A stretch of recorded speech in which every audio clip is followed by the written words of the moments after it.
I'm the kid sister of Sebastian's biggest rival in business. On the night our families forced the marriage, he snapped steel fingers around my wrist and warned me in a flat voice. I'm marrying you for one reason, the takeover deal. When I bring her home, you'll know exactly what to do. I lowered my eyes, straightened the collar of my silk cheapao, and swallowed the words she isn't coming back. After all, in 3 years he still hadn't found the woman my Adrian had hidden on purpose. The day Shaw's stock price imploded, I wheeled my suitcase past his study. Without warning he grabbed the telescoping handle. You're leaving? I looked past him at the disheveled, ashen white moonlight who'd just rushed in, and smiled. What else? The takeover deal is finished, Shaw. On the night our families forced the marriage, Sebastian clamped my wrist. His voice was ice. Marrying you is only about the takeover. When I bring her back, you'll know your place. I dropped my gaze, smoothing the collar of my silk cheapao, biting back she won't be coming back. He'd spent 3 years hunting for the woman Adrian had made vanish, and still come up empty. Vivian, never make promises I can't keep. I shook off his hand, gave a tiny nod, and let a cool smile brush my lips. Of course, Shaw. Adrian and I had fought the world side by side for 12 years. Our parents died early, a single crash stole the last of our innocence. I was 14, he was 18, clutching the meager insurance payout and a company on life support, carving a blood-slick path through a city that eats the weak. So when Sebastian offered marriage in exchange for Vance support on his Shaw takeover, Adrian and I exchanged a glance sharp with amusement. Adrian rose and walked to the floor-to-ceiling window. Sebastian is arrogant, entitled, convinced the planets revolve around him, but he has a fatal soft spot, Sophie. I lifted my teacup. Sophie, the name rings a bell. His white moonlight, right? Didn't she disappear? Adrian gave a cold laugh. I checked. She latched onto Sebastian because, even broke, he was the sole heir to Shaw. When she decided he might never recover, she sold herself to a rival for enough cash to gut Shaw's trade secrets.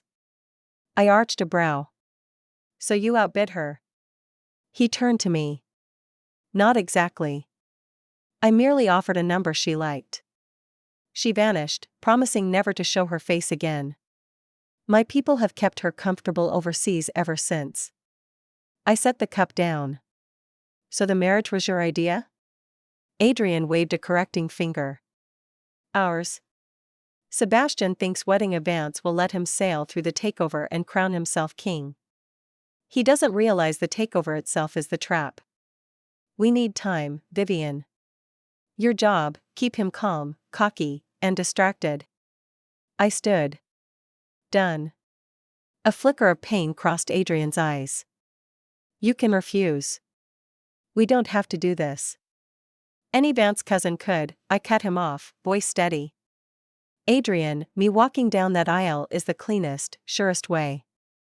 Anyone else, we'd always be looking over our shoulders. Sebastian didn't even bother to fetch me on our wedding day. I walked the rose-strewn aisle alone. Whispers billowed around me like fog. I heard Vance chased Shaw for years. Without the takeover dangling, he'd never marry her. Everyone knows his heart belongs to Sophie. My expression never cracked, though the ribbon on my bouquet frayed under my clenched fingers. Adrian waited at the altar. Pressing my hand into Sebastian's, he murmured, "Treat her well." Sebastian curved his mouth in a smile that never touched his eyes. Naturally, brother-in-law Adrian. After the reception, Sebastian rarely came home. When he did, it was to grab documents or change suits. 3 days after I moved into Shaw Estate, I met him in the living room. He knotted his tie, pausing when he saw me. You're still here? I reminded him, this is my house too, now. A snort.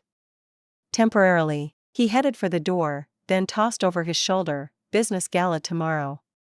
You'll come. Dress like you belong, don't embarrass the Shaws. Understood. At the gala I wore an emerald velvet gown, hair coiled low to bare my neck. Sebastian kept my arm clamped to his side all night. His friends lounged nearby, eyes flicking toward us. Sebastian actually married the Vance princess? It's just the takeover. Still, Vivian's gorgeous, and that poise. She'll never match Sophie. Sophie's the real deal, sweet, pure, stood by him when no one else would. Exactly. A corporate bride can't fake that kind of love. I sipped champagne a few steps away, catching every syllable. Sebastian heard it too. He never corrected them, only smirked. Midway he got wasted. My phone buzzed. His assistant, flustered, Shaw's plastered at bar 10. Refuses to leave. I hesitated 2 beats. Text me the address. It was 1 a.m. when I pushed into the VIP room. Smoke and spilled whiskey hung thick. Sebastian lolled on a leather sofa, tie askew, 2 buttons undone. His buddies fell silent. A blonde guy whistled. Well, Shaw in person. How domestic. I ignored him, stopped in front of Sebastian. Let's go home. He squinted. Vivian? What are you doing here? I scooped up his jacket. Your assistant called. It's cold outside, put this on. Another guy crowed. Sebastian, wifey's got you on a short leash. Though I guess she has to, how else to bag the big fish? Laughter erupted. Sebastian's face darkened. He lurched upright, shrugged off my steadying hand. I can walk. And next time stay out of my business, showing up here is pathetic. I tucked my trembling fingers into my sleeves, voice calm.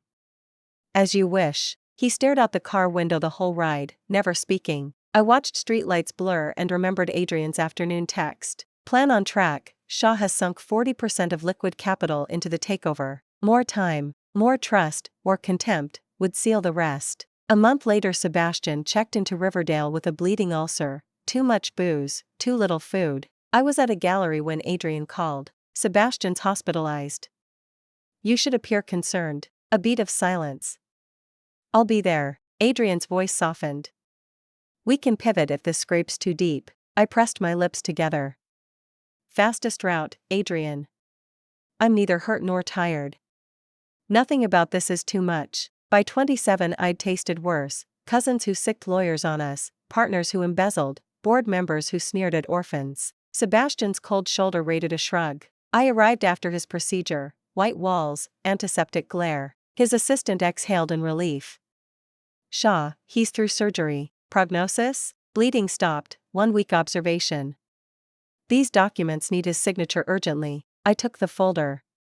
I'll handle them. For 7 days I showed up at dawn, sometimes with congee from our chef, sometimes with contracts, always with questions for the doctors. He went from curt dismissal to wordless acceptance. One evening I found him staring out the window, dusk pooling violet over the skyline. Hearing the noise, he turned his head. His gaze lingered on my face for several seconds. Suddenly he asked, "Why are you doing all this?" I was arranging the lilies I'd brought, slipping them into the vase, and my hand paused. You're my husband, aren't you? His eyes dimmed. That's all? I turned around and met his stare. What else did you expect, Shaw? Sebastian looked away. Sophie would never be like you.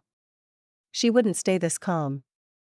She'd cry, worry, fall apart. I lowered my gaze and answered evenly, good for her. Everyone shows concern in their own way. Sebastian seemed choked by my reply. It was a long time before he spoke again. You've never once asked about Sophie. I tucked the comforter higher around his shoulders. Do you want me to ask? He stayed silent. Dylan, I heard him whisper. 3 years ago Shaw nearly went bankrupt. Everyone left me, only Sophie stayed. She believed I'd rise again, cooked for me, encouraged me every day. Without her, there'd be no Sebastian today. My back to him, I brushed a petal lightly. Sounds like a wonderful girl. She was the best, he said, voice suddenly fierce. So, Vivian, don't waste your time on me. Once the takeover deal closes and I find her, our marriage ends. You'll get a generous settlement, don't expect anything more. I turned, smiling faintly. I understand. I'll take good care of you until then. Shaw. A complicated flash crossed his eyes, but it vanished fast, replaced by the usual coldness. After discharge Sebastian began coming home more often, mostly just meals and sleep, occasionally working late in the study, but the house no longer felt like an empty shell reserved for me alone. I started weaving myself into his life, little by little, learning to hand grind beans and control temperature and timing because he liked pour-over, telling the chef to keep dishes light and stomach-friendly after the assistant mentioned his ulcers, placing an ashtray and a potted plant on the balcony after noticing he smoked there when pressure spiked. Tiny things, but tiny things accumulate. One night he came home late and found me reading in the living room. He froze while shrugging off his coat. Still awake? I closed the book. Can't sleep. Want some honey water? It helps. He hesitated, then nodded. Okay. In the kitchen I could feel his gaze on my back. When I handed him the cup his voice came out stiff. Riley, you're welcome. Halfway up the stairs he stopped. That book. Sophie bought it, she loved it. Put it back when you finish. He finished quickly, as if regretting the words, and strode upward. I stood there, fingers sliding along the spine. Looking at the copy of Das Kapital in my hand, I gave a soft laugh. Making conversation? Had I not known exactly who had really purchased it, I might almost have believed him. As the takeover deal entered its critical stage, Sebastian grew busier, sometimes gone for days, returning at dawn smelling of liquor and perfume. I knew the scents were from banquets, but he seemed to want me to think otherwise. Each time he studied my face, hunting for a reaction. I never asked questions. When he collapsed drunk on the sofa, I only removed his shoes, spread a blanket, and left silently. Once he deliberately left a lipstick mark on his shirt collar, tossing the shirt casually into the hamper the next morning for me to find. I lifted it without a flicker of expression and set it aside for the dry cleaner. Leaning in the doorway, he mocked, "Aren't you going to ask whose it is?" I glanced up. "Do you need me to ask?" His face stiffened. A long moment later he demanded, "Vivian, do you even have a heart?" I folded the shirt and smiled. "Of course. Otherwise I wouldn't still be alive." He stared, then turned away, slamming the door hard. That evening he came home for dinner, rare. Mid-meal he said, "The takeover deal will wrap next month." My knife paused over the steak. "Congratulations. When it's done." He set his fork down, "I'll devote everything to finding Sophie." I slipped a piece of beef into my mouth. "All right. Need my help?" He stared. "What?" I repeated myself. I said, "Do you need help finding Sophie?" "Dance has resources, they might be useful." His expression turned unreadable. "Dylan," he shook his head. "No need." I gave a soft acknowledgement. Silence returned, only his gaze kept drifting toward me. A month later it was Sebastian's birthday. He hadn't planned to celebrate, but I baked a small cake and wrapped a gift. He walked in at 10 and froze at the sight of candles on the dining table. Lighting them, I explained, "It's your birthday. Make a wish." He hovered by the door, unmoving. Just when I thought he'd refuse, he stepped up and stared at me. "What do you want, Vivian?" I blinked. "What do you mean?" His voice was hoarse. "All this, what are you after? Money? Status? The title Shaw?" I was quiet a moment. "What if I said I just want to be kind to you?" Sebastian laughed. "You expect me to believe that? Out there everyone says you chased me, threw yourself at me. But we're not kids. A business marriage, mutual profit, that's us." I narrowed my eyes. "Then why do you care what I want?" The question caught him. He studied me, then suddenly blew out the candles. "I don't know. Some moments I think I understand you, other moments I feel I don't know you at all." I said nothing, only cut him a slice. He took the plate but didn't eat, only stabbed the cake with his fork. "Sophie," he began, "she never made me guess. Happy, she laughed, sad, she cried. If she wanted something, she said it. Completely different from you." I lowered my lashes, hiding whatever might show. "Sounds convenient, does it?" He lifted his eyes. "Then why is it I think of her less and less lately?" My heart skipped, yet my voice stayed level. "Time dulls everything." He shook his head. "Not time. You." The dining room fell so quiet the candles seemed to sizzle. My fingers tightened around the knife, nails biting my palm. This wasn't part of the plan. Sebastian wasn't supposed to feel anything for me, at least not this soon. He kept talking, every word clear. "You're smarter than Sophie, calmer, more capable. You never cause trouble, you handle everything perfectly. You understand me better than she ever did." "Sebastian, but I shouldn't do this." He cut me off, voice turning cold again. "I shouldn't compare you, shouldn't think you're better than her." I stood. "You're drunk. I'll get you water." He caught my wrist, grip strong. "I'm not drunk. I'm sober enough to know exactly what I'm saying, what I'm thinking. And that's the hell of it." I tried to pull free, he held tighter. Softly he demanded, "Vivian, tell me the truth, was there ever a moment, even one, when you were truly..." He didn't finish, but I knew what he meant. Was there ever a moment, just one, when I truly felt something for him? I looked into his eyes and spoke softly. Never. Sebastian's hand loosened. He stepped back and smiled. Good. That's best. Remember what you said today, Vivian. Remember this was only ever a transaction, only ever leverage. The rumors that you chased me, that you threw yourself at me, once Sophie comes back I'll clear them up and compensate you. When he finished, he turned and walked away. I stayed where I was, staring at the cake melting on the table. A few seconds later my phone vibrated, a message from Adrian. How's it going? I typed back, on schedule. He's about to fall. Careful, Vivian. Emotions are the hardest thing to control. I know. The one who loses control won't be me. After that night Sebastian grew colder. He began to belittle me in every word, to pick at everything I did. One moment the coffee I brewed was too bitter, the next too weak, my clothes too plain, then too loud. Sometimes even the volume of my voice, too soft, too loud, earned his scorn. The worst was at a business dinner. I wore a black backless gown and walked in on his arm. He stayed expressionless until a partner came over to toast us, praising me as graceful and poised. Shaw is a lucky man. Sebastian snorted. Lucky? It's nothing but a corporate marriage.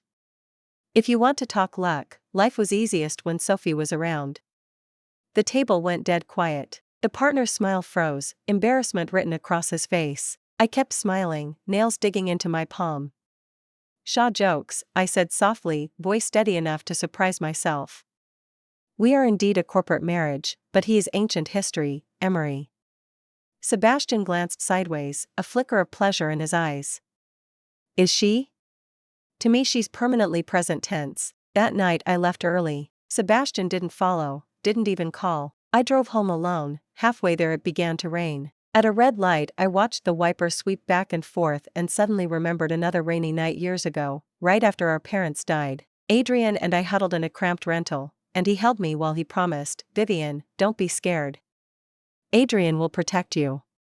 We'll survive, and we'll outshine everyone. Later we did. Vance climbed from the brink of bankruptcy to its present empire, and the price Adrian and I paid was beyond imagination. So what did Sebastian's cruelty count for? Just a pebble on the road to our goal. Back home, I didn't see Adrian's message until after my shower. I heard what happened at the dinner. That bastard Sebastian. I clenched my phone. Adrian, what stage is the plan at? He replied instantly, Shaw has sunk 70% of their liquid capital. One more month, once they throw in everything, we close the net. Staring out the window, I exhaled and answered, perfect. Tell Sophie to get ready, it's time for her to come back. Adrian was so stunned he called. He hesitated. You sure? Dropping Sophie now might distract Sebastian and skew the final call on the takeover. I curved my lips. That's the point. A man intoxicated by a lost love coming back is easiest to trip. Adrian caught on. You want him soft and sloppy because of Sophie, so he misjudges at the last minute? Lying on the bed, I studied the ceiling. More precisely, I want him convinced he finally has everything. Then, at his highest, lose it all. A week later Sebastian returned from a trip. For once he spoke first, the takeover wraps next week. Shaw will reach a new level. I was arranging flowers, head down. Congratulations. He stepped closer and set a folder on the table. Sign. Some equity transfer paperwork. A glance told me it was my Vance shares moving to Shaw, gesture of marital good faith. Adrian had warned me this would come. I signed without reading, pen flying. Sebastian raised an eyebrow. You're not checking the clauses? I gave him a sincere smile. I trust you. His face flickered with something complicated, soon replaced by satisfaction. He pocketed the file, voice softer. When the takeover closes you'll get what you deserve, Jamie. He turned to leave, then paused. Vivian, is there anything you want? I lifted my gaze, blinking. Why the sudden question, Shaw? Just. He looked awkward. Forget it. 3 days later, Shaw's final takeover meeting. Adrian and I watched from Vance's top floor office as Sebastian on the screen glowed with confidence. Adrian's eyes were fixed. He's locked in all of Shaw's liquid capital, plus 3 property mortgages. Once he signs today, Shaw is saddled with massive debt, and the target company, already hollowed out by us, is an empty shell. Stock price side ready? Adrian sneered. Locked and loaded. The moment the news breaks, we dump Shaw shares and plant the rumor they're broke. Sebastian will discover the deal he's poured his entire fortune into is a mirage. On-screen Sebastian signed, radiating triumph. When the ink dried he stood, shaking hands. After the room emptied he sat alone, whispering, "Sophie, I did it. Soon I'll find you." Adrian and I exchanged a look of pure contempt. Sebastian would never know the white moon he pined for was already our pawn, and he himself a bigger one. Adrian squeezed my shoulder and hit a button. The market lurched. Shaw stock nosedived like a kite with its string cut. Inside the conference room Sebastian sat unmoved, until his assistant burst in, whispering frantically. His face drained white, eyes blazing with disbelief and fury. I lifted my glass toward the lens. Game over. Word of Shaw's crash spread within minutes. In 3 hours its market cap shrank 40%, the slide still steep. Calmly I went home to pack. This house I'd lived in half a year had never truly been mine. Clothes, cosmetics, a few books, so little a single 26-inch suitcase swallowed it all. As I reached the door, the study opened. Sebastian stood there, bloodshot eyes fixed on my luggage, voice hoarse. "You're leaving?" I let out a soft laugh. "What else?" "The takeover's done, Shaw." Behind him hurried a figure I hadn't seen in 3 years, thinner, wearing a faded dress, hair disheveled, eyes skittish. She quavered, "Sebastian." He didn't seem to hear, just stared at me. "So this whole half year was fake? The kindness, the care, even, all an act? Corporate marriage, each takes what he needs." I echoed his own words.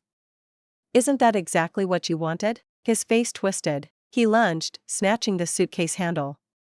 "Vivian, you can't go. At least until we talk." I yanked back. "We have nothing to say. Is it because of her?" He pointed at Sophie, desperate.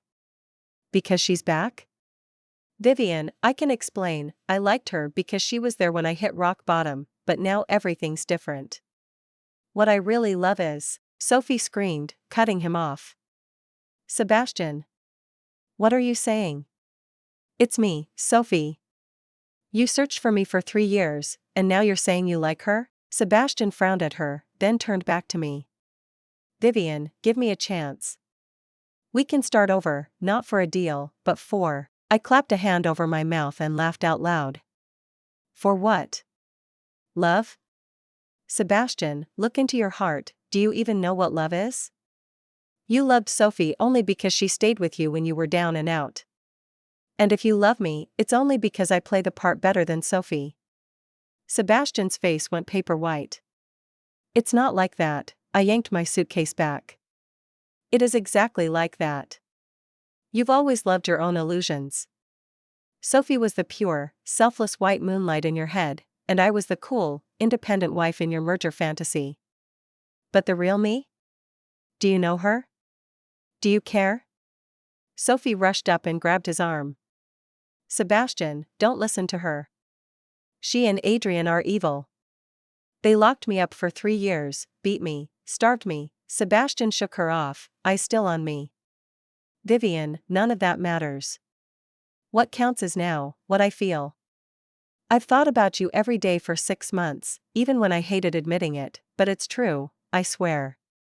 I applauded. "Touching. Too bad I don't care." I wheeled my suitcase toward the door. Sebastian tried to follow, but Sophie clung to him, shrieking, "Sebastian! Look at me. I'm Sophie. Look at these bruises, her brother and her did this." Sebastian finally glanced at her. "Let go." "What?" His voice was edged with frost. "I said let go. Whatever Vivian did to you, it's in the past. Don't get in my way now." Sophie stared at him in disbelief. I used the moment to open the door. Outside, Adrian's car idled at the curb. He leaned against it, smiling. "Vivian." Sebastian ran after me. "Don't go. Please. I'll give up everything, Shaw, the takeover deal, even Sophie, just stay." I paused and looked back. "Too late, Sebastian. The moment you decided to use Vance, to use me, our ending was sealed." I slid into the car. Adrian started the engine. In the mirror, Sebastian stood in the rain, shrinking, then gone at the corner. Adrian lifted a brow. How does it feel? I answered evenly.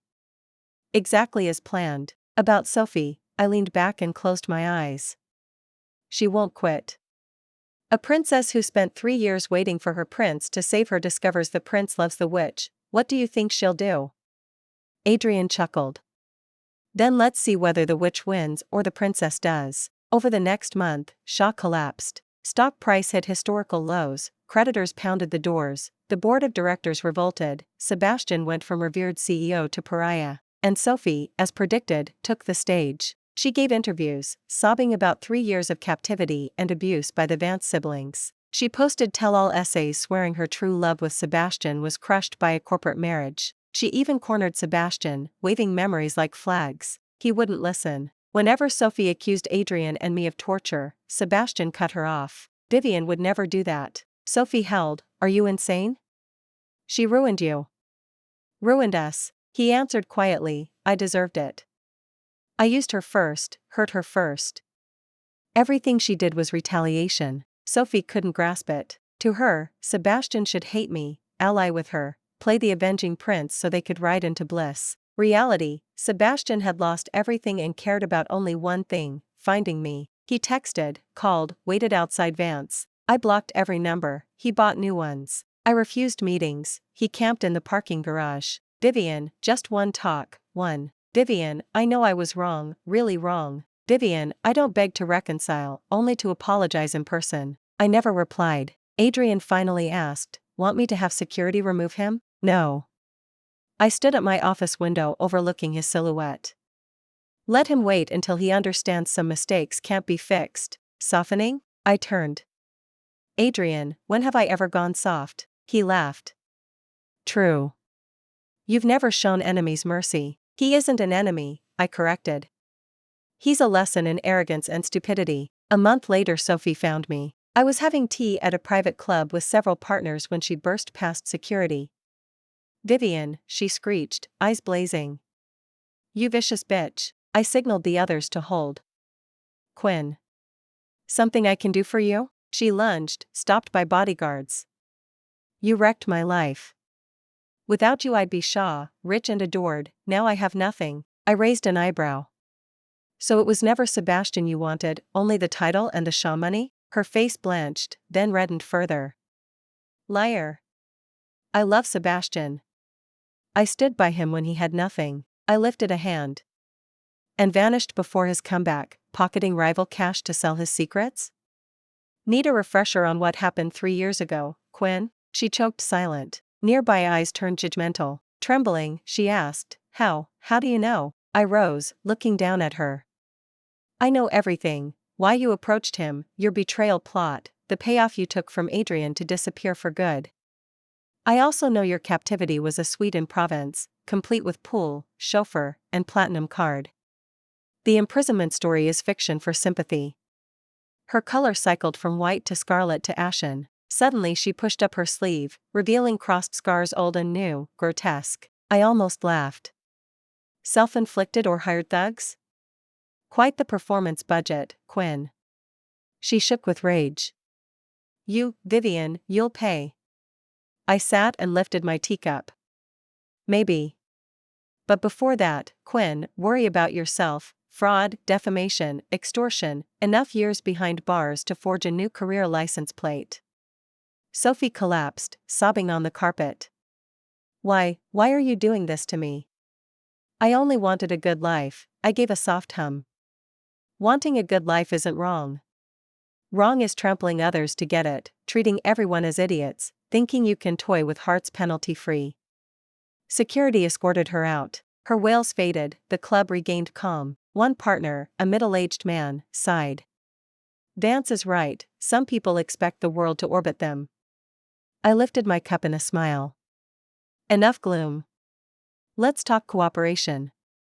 That night Adrian told me Sophie had gone to Sebastian. She dropped the act, tore off the mask, and demanded Sebastian pay her a fortune to disappear. Adrian's voice dripped acid. "She said none of this would have happened without Sebastian, so he owes her." "What did Sebastian say?" Adrian paused. He wrote her a check, big number, then told her they were even and to stay out of his life. I blinked.